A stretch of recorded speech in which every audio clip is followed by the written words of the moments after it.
చూడండి, ఇందాకైతే మనం అయితే క్యారెట్స్ అయితే కట్ చేసుకోవడం అయితే అయిపోయింది. ఇప్పుడైతే మనమైతే చిల్లీస్ అయితే కట్ చేసుకుందాం. చిల్లీస్ అయితే ఫస్ట్ అయితే వీటిని అయితే హాఫ్ అయితే చేసుకోవాలి. ఇవి అయితే పొడుగ్గా అయితే కట్ చేసుకోవాలి. చూడండి, పచ్చిమిర్చి అయితే ఇవ్వండి ఇట్లా మెలక ఇట్లా కట్ చేయాలి.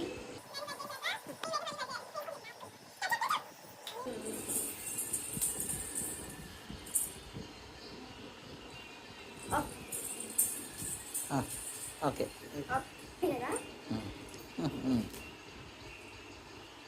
ఇప్పుడైతే మనమైతే సైడ్ ఉన్న పచ్చిమిర్చి అయితే ఇవ్వండి ఇలా ఫస్ట్ అయితే ఇవ్వండి ఇంత పెద్దగా కట్ చేసుకోవచ్చు. దీంట్లో హాఫే చేయాలి.